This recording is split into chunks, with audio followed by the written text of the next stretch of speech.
Leadership is not about being above others. It is about standing beside others, listening to them, and leading them towards a brighter future.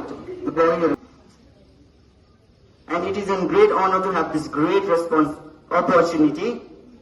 I have been working as a school prefect for a few years. Let me introduce myself. I'm Subhash Vaishnav from grade 9. I'm standing in front of you as a candidate for school vice captain. हाम्रो दायित्व भएकाले आफ्नो कर्तव्य राम्रोसँग निभाऊ भन्ने हार्दिक अनुरोध गर्दछु। विशेष गरी उम्मेदवारहरूले ख्याल गर्नुपर्ने कुरालाई मैले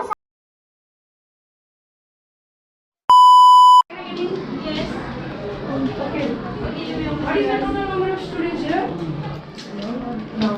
32. Yes, 33 now. 33?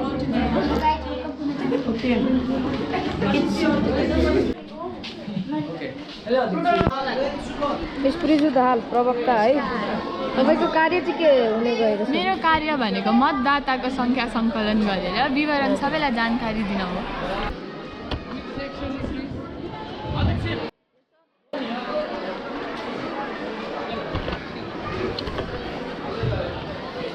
भोट हाल्न जाँदा चाहिँ यस प्रकारले जानुपर्ने रहेको छ। यहाँ विद्यार्थीहरूले पालै पालो गरेर लाइन सिस्टममा गएर भोट हाल्नुपर्ने रहेको छ।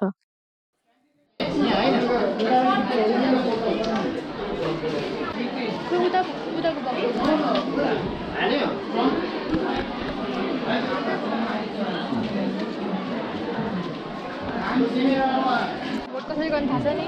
सिक्ने जो आफूलाई मन पर्ने डबल लाग्नु भएन, बक्सा बाहिर लाग्नु भएन, अनि फोल्ड माथि गरेछ भने मुनि भएर गर्ने हुन्छ। ल तीनटामा आफूलाई मन परेको लाउने। ल उ त्यहाँ जाने। सो हाम्रो क्यान्डिडेट सनम गुरुङलाई तपाईँ यो प्रश्न किन उठ्न चाहनुहुन्छ?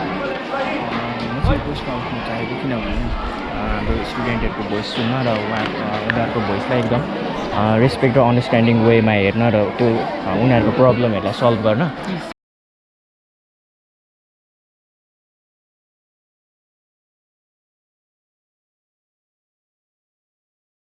सो जोलिस राजलज्यू तपाईँलाई यो भोटिङ सिस्टम कस्तो लागिरहेछ?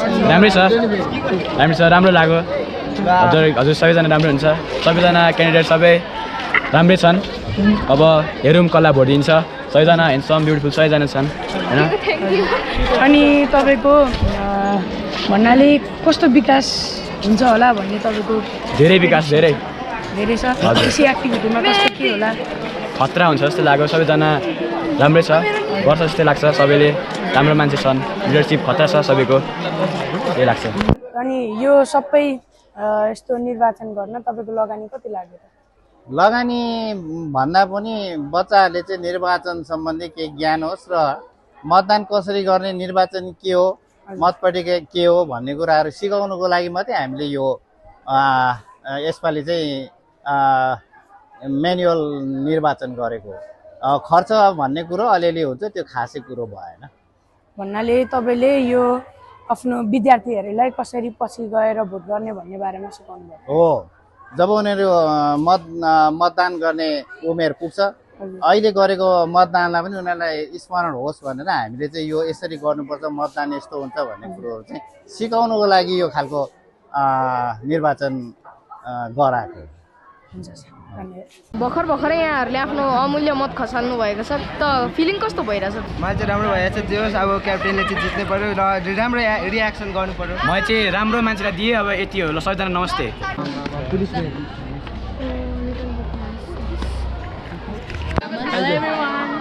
यहाँहरूले भर्खरै आफ्नो अमूल्य मत खसाल्नु भएको छ, कस्तो लागिरहेको छ यहाँहरूलाई? खुसी लागेको छ, हामीले भोट हाल्नु पायौँ। हाम्रो लागि ठुलो कुरा हो यो भोट हाल्नु। चुनौती हेरे अनुसार हुन्छ होइन। अब हाम्रो क्यान्डिडेट जित्छ भनेर आशामा छौँ। हामीले राम्रो लाग्दैछ होइन। सिद्धेशजी भर्खरै आफ्नो अमूल्य मत खसाल्नु भएको छ, कस्तो लागिरहेछ यहाँलाई? मलाई एकदमै राम्रो लागिरहेछ। सिद्धेशजी धन्यवाद। चुनावमा मत खसाल्ने प्रक्रिया सकिसकेको छ, अब मतगणनातर्फ लाग्दैछौँ। सो हाम्रो भोटिङ कार्यक्रम चाहिँ सिद्धिसकेको छ। सो यहाँ चाहिँ मतदाता अनुसार यहाँ भोट काउन्ट हुँदैछ। सबैले भोट काउन्ट गर्ने प्रतीक्षामा हुनुहुन्छ। यहाँ सबैले भेला गर्नुहुन्छ, त्यहाँदेखि हाम्रो भोट काउन्टिङ सुरु हुन्छ। सर के भन्नु छ तपाईँलाई? Counting is going on. Counting is going on. अब कसले जित्छ थाहा छैन हाम्रो गोप्रोमा टाइम स्टार्ट गरिरहेछ यहाँनिरको सोटिङ भइसकेको छ अब अर्को ठाउँमा यहाँ सोटिङ हुँदैछ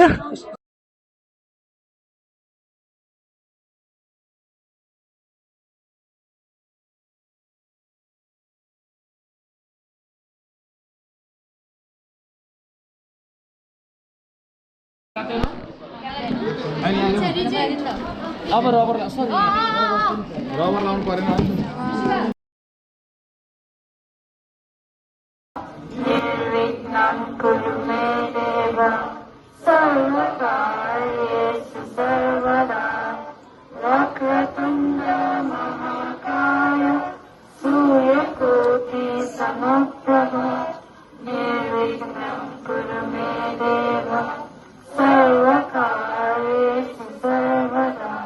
Today, we witness not just an event, but a rite of passage, the beginning of a legacy as our young leaders step forward to shape a future with responsibility and service.